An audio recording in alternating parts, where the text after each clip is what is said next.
दोस्तों, हमारे देश की संसद में आम आदमी की आवाज उठाने वाले एकमात्र नेता राघव चड्ढा जी को आज उन्हीं की पार्टी ने डिप्टी लीडर के पद से हटा दिया है और उनके बोलने का समय भी कम कर दिया।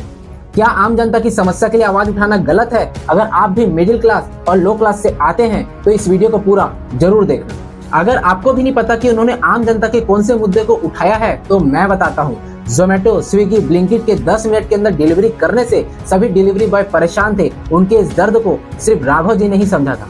एयरपोर्ट पर मिलने वाले 300-400 रुपए में समोसा और चाय को इन्होंने 20 रुपए में करा दिया और पूरे भारत में खाने में मिलावट का मुद्दा भी इन्होंने ही उठाया था। और उन्होंने कहा, जब हम मोबाइल रिचार्ज पूरे महीने का कराते हैं तो हमें वैलिडिटी सिर्फ 28 दिन की क्यों मिलती है? इसके कारण हमें पूरे साल में 13 महीने का रिचार्ज कराना पड़ता है। जब सिम हमारा, मोबाइल हमारा और रिचार्ज खत्म होने पे हमारी इनकमिंग भी बंद क्यों की जाती है? और हेल्थ इंश्योरेंस, लाइफ इंश्योरेंस कोई लग्जरी नहीं है तो इसमें जीएसटी क्यों? और किसी की डेथ हो जाने पर भी महीनों तक इंश्योरेंस का पैसा उनके घर वाले को नहीं मिलता है। ये मुद्दे भी राघव चड्ढा जी ने ही उठाए। इतना ही नहीं, टोल टैक्स की वसूली का मुद्दा हो, आपके डाटा प्राइवेसी का मुद्दा हो और एयरलाइंस की लगातार बढ़ती कीमतों का मुद्दा हो और महिलाओं और बच्चियों की समस्याओं को भी इन्होंने ही सदन पर रखा था।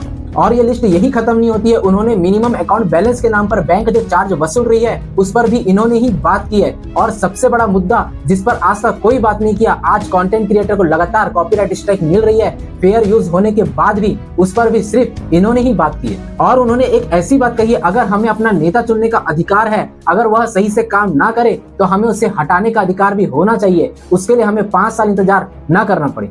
और राघव जी ने संसद में कहा था कि हमें राशन लेने और अपना पैसा निकालने के लिए फिंगरप्रिंट लगता है तो वोट देने के लिए क्यों नहीं? हमारी देश की संसद में 500 से ज्यादा सांसद है। अब बताओ, आपके क्षेत्र का सांसद या 500 सांसदों में से ऐसा कौन है जो राघव चड्ढा जी जैसे आम जनता के मुद्दों को संसद में उठाया हो? आपका जवाब होगा, कोई नहीं। आज संसद में सभी नेता एक दूसरे पर आरोप लगाते हैं, एक दूसरे को दोष देते हैं और संसद का कीमती समय खराब करते हैं। तब राघव जी बिना इधर उधर की बात किए आम जनता की बात करते हैं।